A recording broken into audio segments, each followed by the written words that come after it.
আপনারা যদি যদি একমত হন, আমরা আগামী মাসের 1ম তারিখ থেকে ডে কেয়ার করতে চাই। ডে কেয়ারের জন্য সবাইকে বাধ্যতামূলক আমরা রাখতে চাই। এটাই হলো আমাদের রিকোয়েস্ট। ডে কেয়ার আমরা একটু নতুন আঙ্গিকে করব।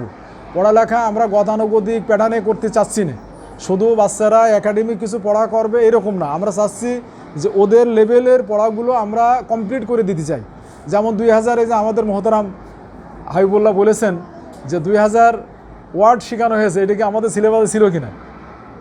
এটা সিলেবাসে ছিল না। আমি বাচ্চাদেরকে বললাম যে ওদের শুধু আরবি মানে ইংলিশ শিখলে হবে না, এই ভোকাবুলারি আপনার ইংলিশও শেখাতে হবে, আরবিও শেখাতে হবে।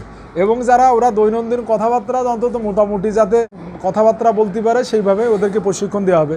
এর সাথে আমরা সুনির্দিষ্টভাবে আপনাদেরকে সামনে এখন উপস্থাপন করতে পারছি না, ডে কেয়ারে আমরা বিশেষভাবে কেয়ার নিয়ে আরও কিছু সাবজেক্ট যোগ করব। এটা হলো আমাদের আশা। আমাদের চেয়ারম্যান মহোদয় বাইরে গেছেন, উনি আসলে আশা করছি যে এই বিষয়টা ডে কেয়ারটা শুরু করার আগে আমরা বসে যদি আপনাদের কোনো পরামর্শ থাকে সেই পরামর্শগুলো আপনারা ইনক্লুড করবেন। আপনাদের পরামর্শ সামনে নিয়ে আমরা সেটা বিবেচনা করার চেষ্টা করব। আর আপনাদের কাছে আমার একটাই রিকোয়েস্ট যে ডে কেয়ারটা যেন এরকম না হয়, ঐচ্ছিক না হয়। ডে কেয়ারটা আপনারা সবাই আসবেন।